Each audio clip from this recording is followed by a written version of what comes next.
This episode of Wheat Pete's Word is brought to you by Syngenta. Stack the deck in your favor in 2025 with a stacked cereals lineup of crop protection products from Syngenta. With proven technology for exceptional disease control and greater plant resilience, you'll find game-changing solutions for your wheat crop. Visit syngenta.ca for more info. Good day and welcome to Wheat Pete's Word here on Real Agriculture for Wednesday, April 2nd. On this episode of the Word, more opportunities. Hey, cool stuff to talk about. Then wheat, and more wheat. I mean, what else is there? Well, actually, if I get the time, some great stuff on fertility and some excellent scouting tips on winter canola and what we're seeing out in the field. I'll do my best to cover all that. I will not guarantee. Let's go!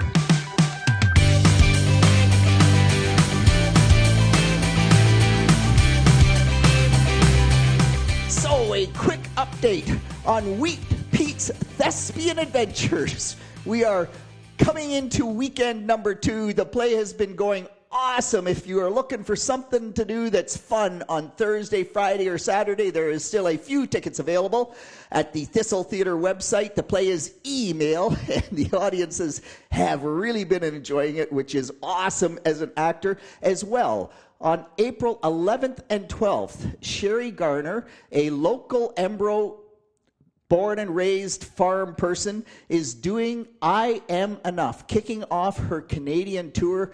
This is all about Sherry's life experiences, battling with mental health issues, and she's also an actor, a thespian, but she's traveled across Canada, and she's kicking off this tour, and it's focused on her roots on agriculture.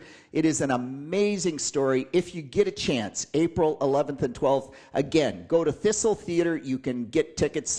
You can connect through there to get tickets. It will be another excellent show. All right, moving on. Oh, by the way, just on the mental health thing, don't forget Wheat Pete's 15. Like, this is what it's all about. Reach out. Man, there's been so much stress out there lately with tariffs and politics, and actually, I hate Twitter anymore because of all the negativity on Twitter, all the mudslinging. If you're on Twitter, do me a favor, don't sling mud.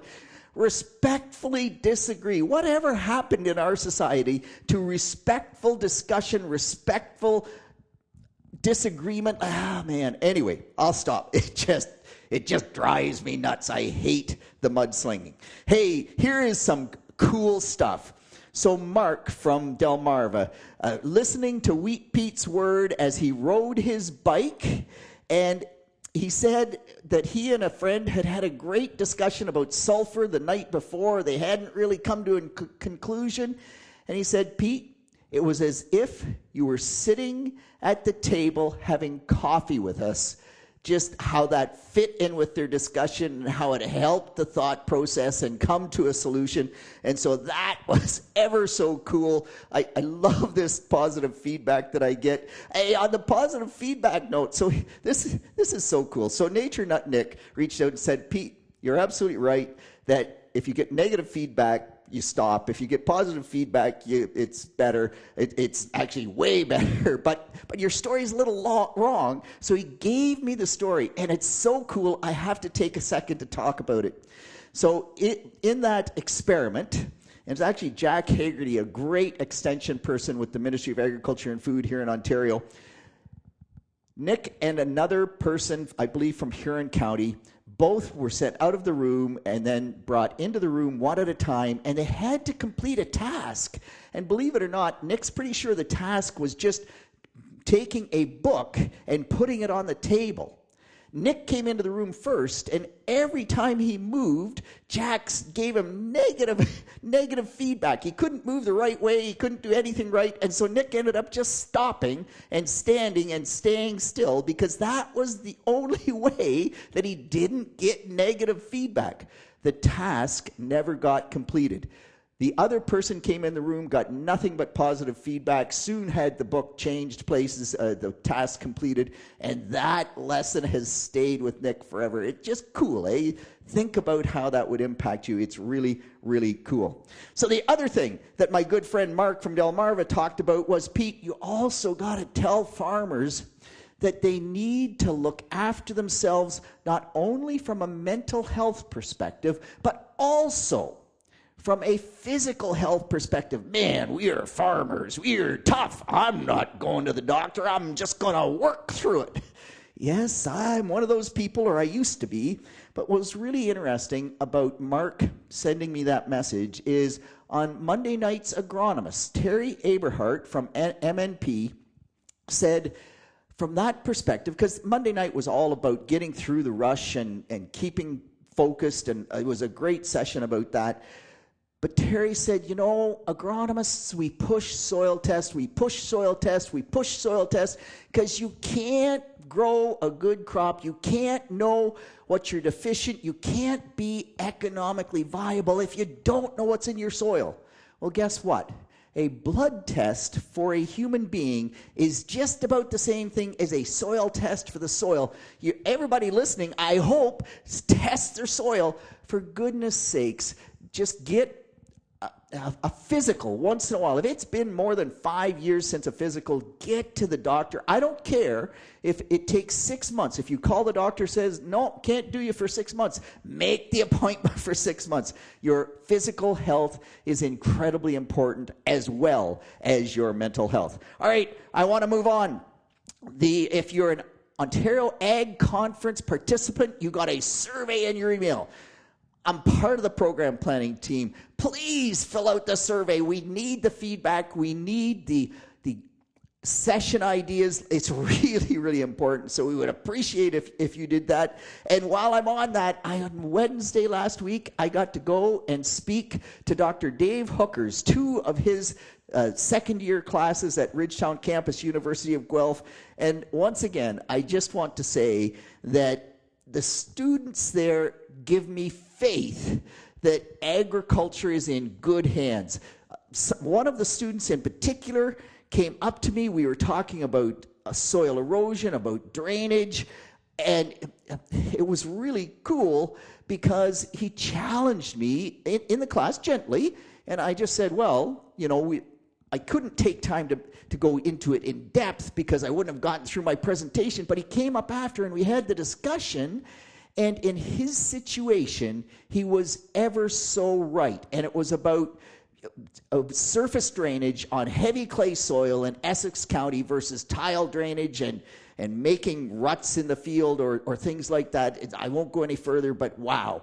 Critical thinking skills. Dr. Dave, kudos to you. You are instilling those critical thinking skills in your students.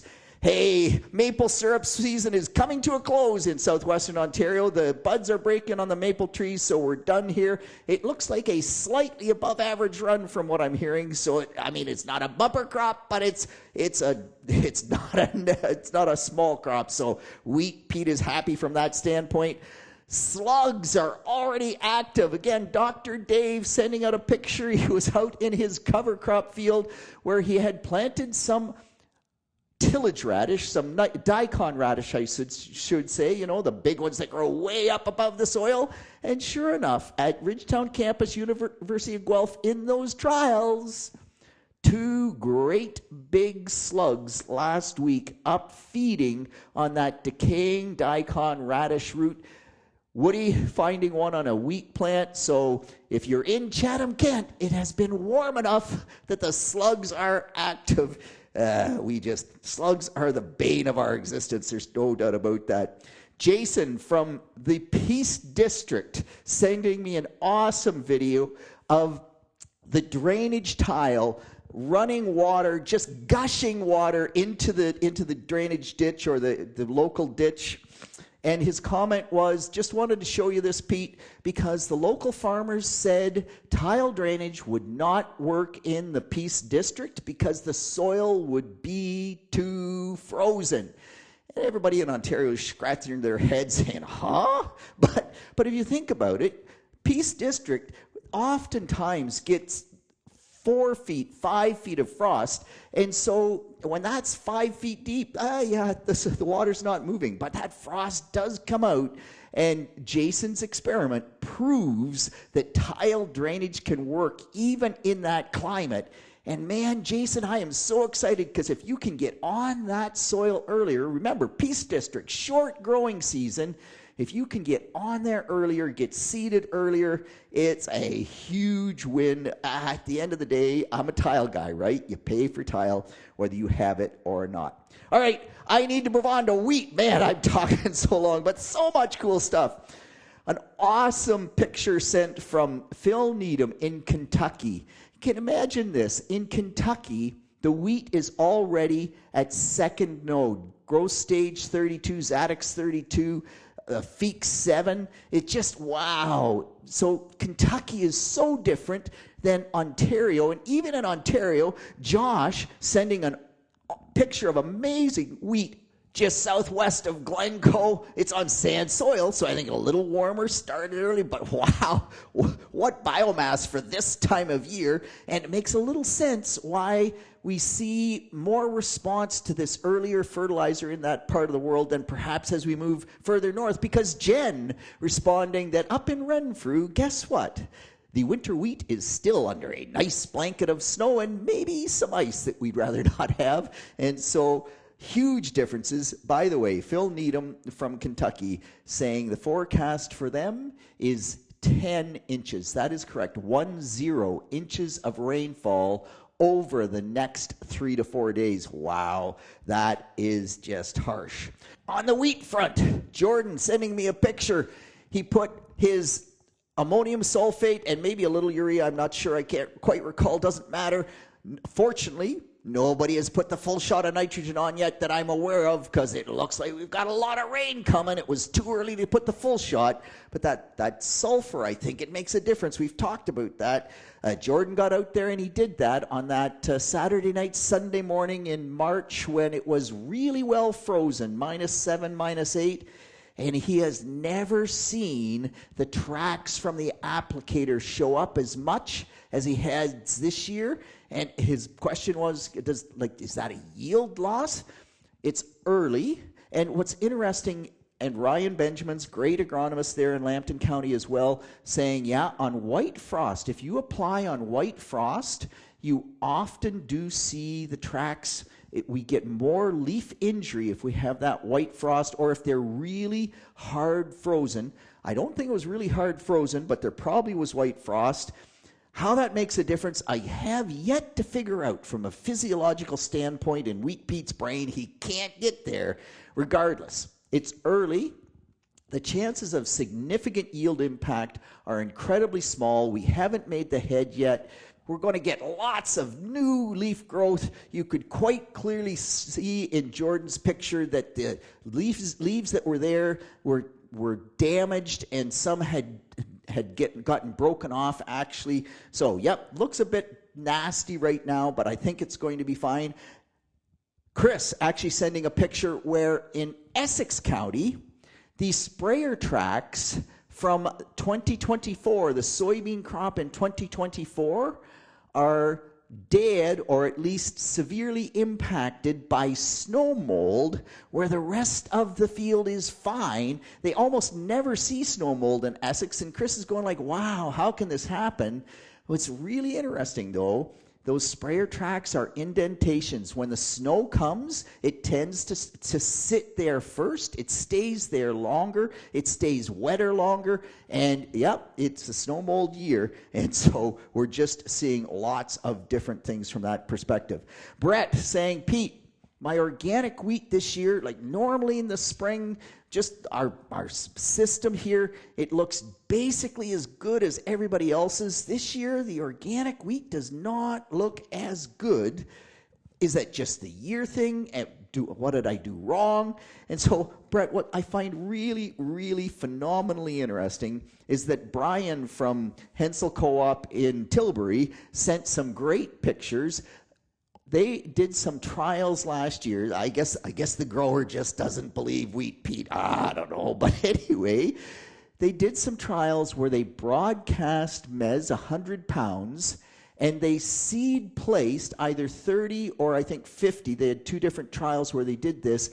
Seed placed maize as opposed to the broadcast. And can you ever see the difference in the NDVI? We don't always see that much difference in growth with seed placed versus broadcast phosphorus. But man, for whatever reason, 2025 is the year. And Brett, I think that's 100% what's going on with your organic wheat, your conventional growers. Hopefully they listen to Wheat Pete. They put phosphorus right with the seed. And it's just one of those years where that phosphorus with the seed, at least in the early going, is making a massive, massive difference. Andrew asking, hey, Pete, is there anything? I got snow mold up here at Mount Forest like crazy. Is there anything I can do to help that wheat crop rebound? Well, Andrew, if you could get warm temperatures so it could grow, that would be number one. A little bit of nitrogen and sulfur probably helps, because if it does start to grow, it will grow faster. But realistically, management-wise, there's almost nothing we can do. While we're on that sulfur discussion, Matt saying, okay, Pete, I've followed this ATS versus AMS discussion. I get it. It's not a guaranteed thing, but I'm a die-hard 28% user because the application uniformity is so perfect. I'm not set up for dry at all. So I've been using ATS. Can I dissolve dry ammonium sulfate into my 28%? And Matt, the answer is that the 28% is almost saturated. 32% is all the nitrogen we can get in water. And in Ontario, we dilute the 32% to 28% so that we can store it over winter. 32% at cold temperatures will salt out. So that's why it's 28%. The chances of you being able to dissolve much ammonium sulfate into that 28% is probably pretty slim, particularly if the 28% is cold. Remember, when we dissolve urea, when we dissolve ammonium sulfate into a solution, it is endothermic. It needs heat. If it was hot and the 28% was hot, yeah, you could probably dissolve some ammonium sulfate in there okay, but we put 28 on wheat. It is hardly ever hot. Chances are you're not going to be able to do that. There are some liquid ammonium sulfates available, but be very, very careful, because Paul sending me an analysis of what someone was offering to sell him as a sulfur source.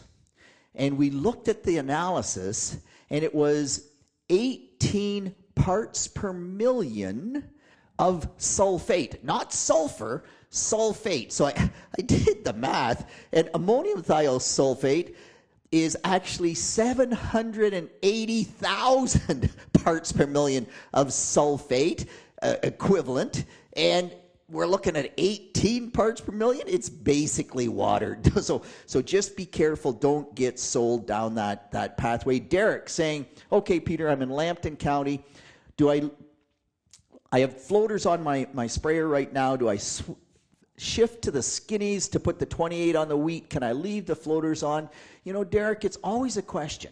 So we put the skinnies on, and if every time we go through that wheat field with our fungicide, our growth regulator, with our 28%, maybe 1 or 2 applications, if it's the same sprayer, we're always in the same track. Man, we really should tramline that wheat.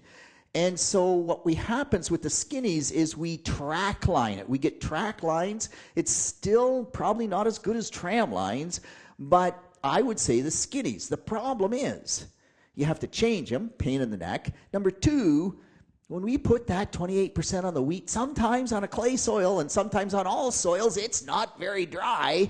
And we don't just make little indentations, we get stuck. So the floaters can work fine right up until growth stage 31 or 30 for sure, where the growing point starts to move. As long as the growing point is below ground, then almost for sure we don't do significant damage. Going back to what Jordan asked, right, in the tracks, The growing point's not there. We don't do significant damage to the wheat, and so you can leave the floaters on. But man, the skinnies make some sense if you are always going to travel in that same track. All right, I'm almost out of time here, but I do want to talk about this Minnesota study, and we'll link it in the post.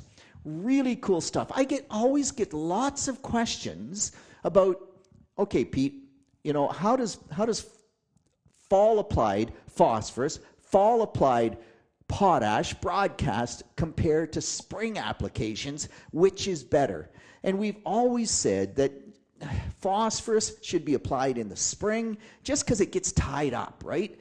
With potash, yeah, we'd actually put it on in the fall to give the winter moisture a chance to move it more into the soil where the roots could pick it up.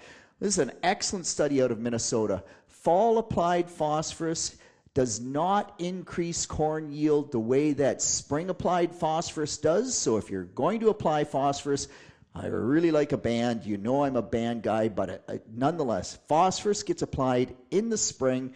It's also environmentally better in the spring. Potash, on the other hand, should be applied in the fall. And in the Minnesota study, they actually reduced yield with potash in the spring on their soybean crops in 4 of their trials, and it's a chloride effect. Now, we don't seem to see the chloride effect as much here in Ontario, but there are people across North America that listen to this podcast, and at the end of the day, get the potash on in the fall. It's probably going to give you more yield and less risk of injury. Get the phosphorus on in the spring. Of course, that doesn't work very well because it means 2 trips over the field. All right, I'm going to leave winter canola discussion until next week because I don't think there's going to be a lot happening. I am out of time. That's it. That's all on behalf of the team here at Real Agriculture. This is Wheat Pete with the word for Wednesday, the 2nd of April. Hey, happy birthday to my son, Jeremy. It's his birthday today. Keep the messages, the feedback coming. I love it. And we will talk to you next week. Bye now.